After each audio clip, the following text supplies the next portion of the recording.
So we got hit with the quadruple whammy. In 1 week, I lost my hex, my speaker, my debit card, and smashed my phone.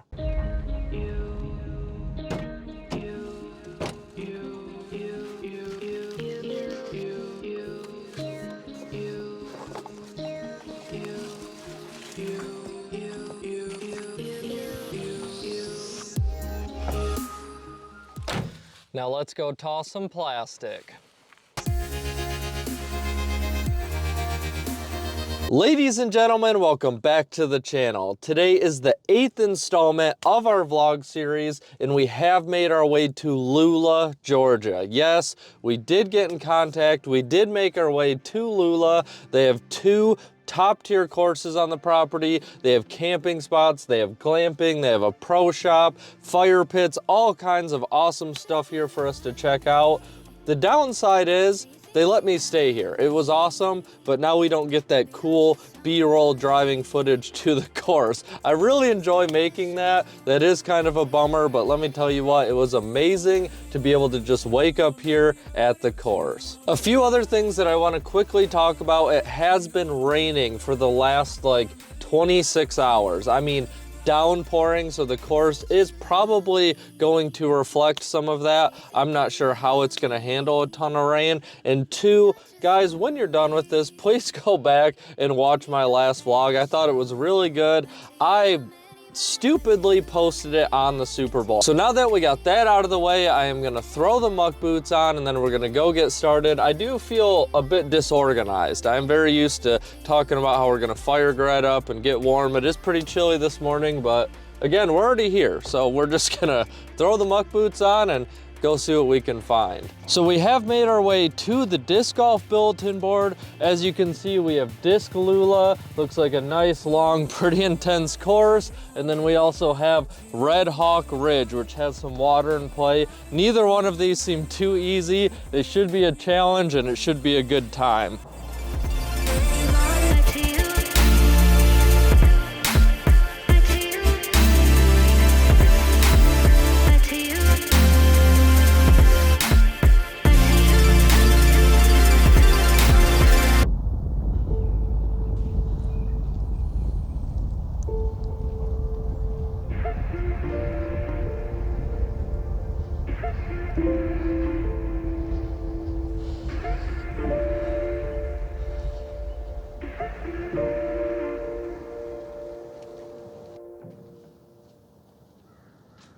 It looks like we have some very awesome tee signs here. We have an accurate representation of the hole, as well as long and short tee footage and elevation change. Not very often do you get that much detail on a tee sign, and you love to see it. There's definitely water in play on quite a few holes. We have this gorgeous river just running through the property. I think this is more of the Red Hawk course, but it should be pretty easy to retrieve your disc out of there, but still, you gotta pay attention. So last night when I was in Greta, I did hear a train. Now, it wasn't too loud, but I think it's that same train from Seneca that would keep me up all night, and I need to find the conductor, and I need to give him one of these. You know what I mean? I need to find that railroad company, and I wanna file a formal complaint of just always harassing me when I'm trying to go to bed in Greta. Just a little rant, very weird rant, but yeah, there you go. They do have a nice bathroom with a full shower and everything else you could need if you did stay here. They also have a full pro shop up there. I think I forgot to mention that, but it's also $10 to come play here. So keep that in mind. I know there are a lot of disc golfers out there who like just free city parks. I totally get it. I understand, but I always like to mention if I'm at a course and it is pay to play. And please guys, let me know, what do you like to see in the vlogs? Do you like my current format with the driving, the B-roll, the music, and all of that? Is there other things that you would like to see? A complete change, complete overhaul? Just please make sure you continue to let me know. Thanks. Here we are on the tee pad of hole 18. You always gotta love a nice iconic hole. 355 feet, quite the water carry, and I want to know, what is your go-to? What are you throwing in this situation? I think I'm gonna go probably with my Firebird. Probably a Firebird shot. Update. Things have drastically changed. The day that I was getting to Lula, I was in Toccoa, Georgia. I stopped at Planet Fitness to get a quick workout in. My phone fell out of my pocket when I was on a machine, and then I stepped on it, completely smashed the screen. Being without your phone and a GPS in a random town you've never been in is not a good time. My trusty JBL speaker also gone. That got lost somewhere on the disc golf course. Unfortunately, it was not returned. And then the day that I was kind of getting ready to leave Lula, I went and checked my wallet, and to my surprise, my debit card was missing. So I am literally trapped here in Lula, Georgia. I figured that out Saturday evening, so the banks were closed. Sunday, the banks were closed. And Monday was President's Day. Also, the banks were closed. And then Tuesday, when I finally got a hold of someone, it turns out you can't just send a replacement debit card to a random address to a disc golf shop in Lula, Georgia. They don't allow that. Luckily, Corbin, the manager here of Lula, has been absolutely amazing. He told me not to worry about it. I could stay here as long as I needed to kind of get things figured out. Yes, the stress is mounting. I'm not, I should be at a different course, already filmed by now. But honestly, if I was going to be stuck somewhere, Lula's one of the best options out there. If all of this would have happened when I was in some random city, in a Walmart parking lot, to be completely honest, guys, I probably would have just went home, because it's a mess. I don't think I could get a debit card, sent to a post office for me to pick it up. It would have been an absolute nightmare. And also, as an unfortunate bonus, I did lose my hex. Me and Corbin were playing around. I hit some weird little branch that I couldn't see, flipped the hex over, and it landed right in the pond. So we are going to explore Lula some more, and we may throw the wetsuit on, dive in there, try to find the hex.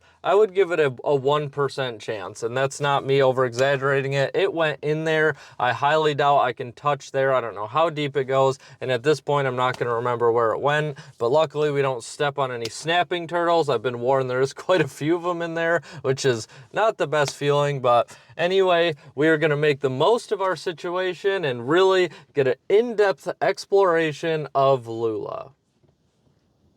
So I have been at Lula for a few days, and I've yet to see what the inside of one of these tents is all about. Corbin said we could check it out. So that's what we're gonna do. We're gonna see if this glamping lives up to all of the hype. My goodness. That is... I haven't seen one of those in months. That's a bed.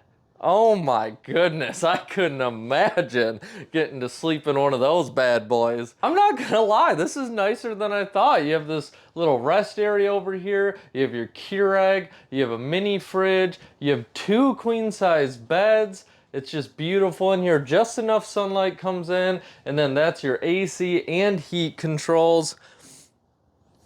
Not bad. I'd stay in here. Not bad. Being that I have stayed here longer than I anticipated, I asked Corbin if there's anything I could do to help. He told me I could help install the cover holder for the hot tub. He said just make sure it's straight, and I think I absolutely nailed it. I mean, this thing is just dead straight. I mean, what more could he ask for? I still got it. He also asked me to help him dig a trench. Again, straight as an arrow, guys. That's about as straight as I can throw a disc. So unfortunately, that's where the hex is, and it is in there. I caught one of these weird branches hanging out just enough that it flipped it onto a hyzer, and that one hurt. I'll be honest with you, losing the hex, sentimental, it doesn't have much of that value, but just pure use and workhorse, that is one that it's definitely gonna be missed. And I think I am gonna throw on the wetsuit and jump in there. I have the hex in there, and for me to be honest, I think I've seen Corbin throw about 6 discs in there since I've gotten here. He just kind of grips them and rips them, and sometimes it happens, and sometimes it happens a lot more than other times.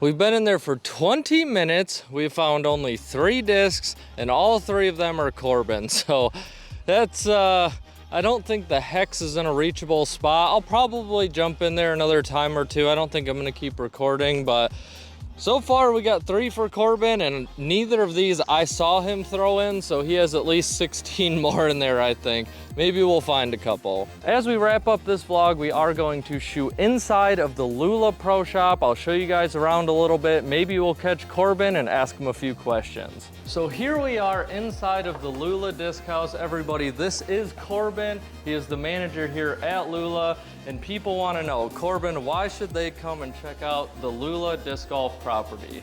Lula Disc Golf property, I would say, first and foremost, the OG course. It's been here since 2012. It's got dozens of A tiers and B tiers and C tier tournaments. It's just worth the drive in its own. And then we've just recently added Red Hawk in the past 2 years, and it's a phenomenal course as well. And what got you drawn into disc golf? What made you fall in love with the sport of disc golf? I'd have to say camaraderie. Camaraderie is the first, and then second's just being in nature. I'm a big fan of being outside, energy that comes along with it, and just the camaraderie has always been a part of my life with team sports, so I dig it.